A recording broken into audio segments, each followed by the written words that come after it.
It's Mickey TV. Hello everyone. Obviously this video is going to be about the Fall of Vidme.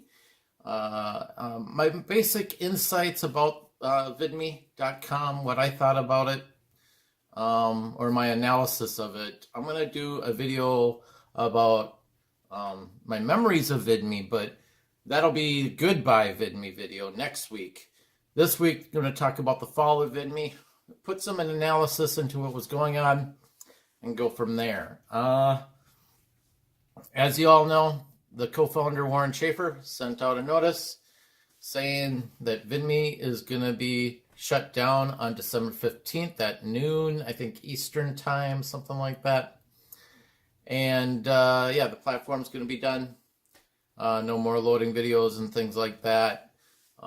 They're giving people time to, maybe watch some more videos on Vidme, send emails to people back and forth on your favorite creators, and making sure you can get information on keeping contact with them after Vidme.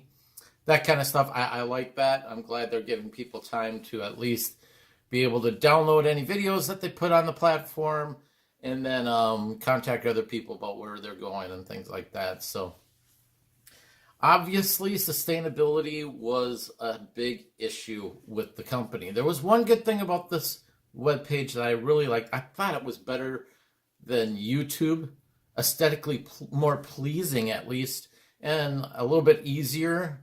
Some things were limited on what you could do on here, but there was a lot of flexibility on what you can do on this Vidme station, and you could do like subscriptions and that too, where if you're subscribed and you have certain private things that can be filmed that you only have certain subscribers watch, that's great. So it was kind of interesting to see this slowly deteriorate away. I know a few people weren't surprised. I was hoping beyond hope that this would succeed.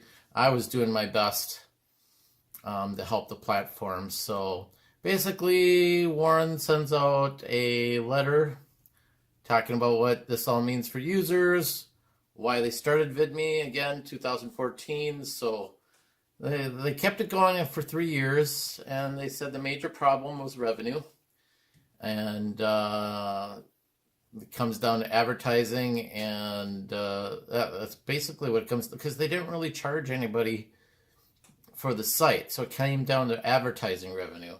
And we'll get down to here. They talked about their accomplishments. One-step video publishing tool, simply drag and drop your file. Yeah, it was pretty much easy for me to download videos once I figured out how to do things. I'm pretty computer illiterate, so this was a learning process for me. And then they learned about what they learned and why they're moving on to something new. And they talked about generating advertising revenue.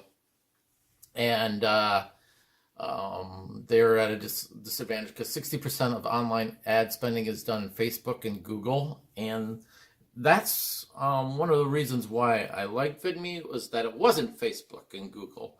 And I was hoping to get more people onto Facebook and Google.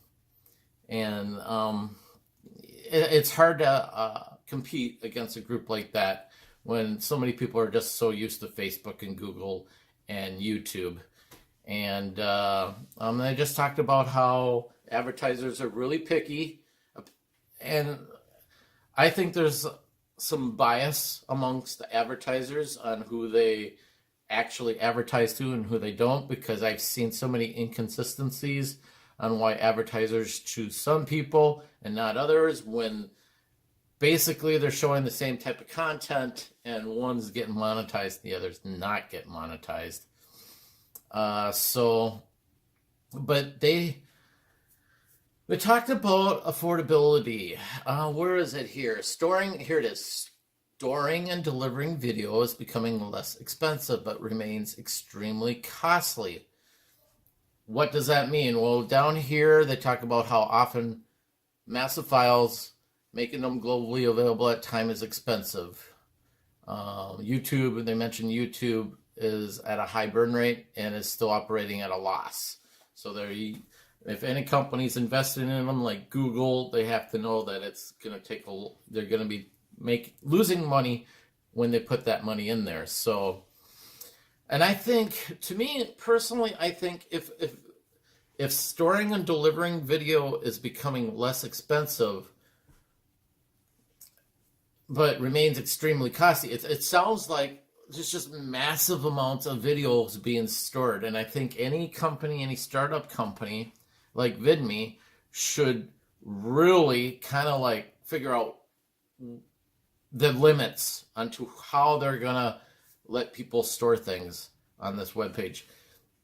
Because I only had a 30-minute limit per week, and I thought that was a pretty good idea for those who don't have that many subscribers. And I think that should have been at a higher level. I think Vidme said you only need 50 subscribers and then you can be verified.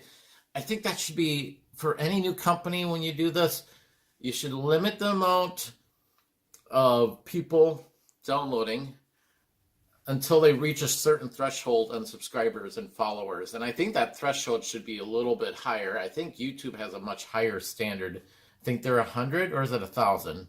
I can't remember what it is, but I do think it should be at a higher standard where you're getting consistent views, consistent subscribers, consistent followers, and you're showing that you can do that. Otherwise, I think everyone who's not verified or don't have the numbers to warrant a lot of downloads, they should be limited to like 30 minutes a week. I totally agree with that. It's just the standard needs to be a little bit, I think the standard needs to be higher. Or maybe there should be a laddered standard where if you have this many followers with this average amount of views, you get an hour. And then if it's even higher, maybe 2 hours or something like that. I think that might work if there's a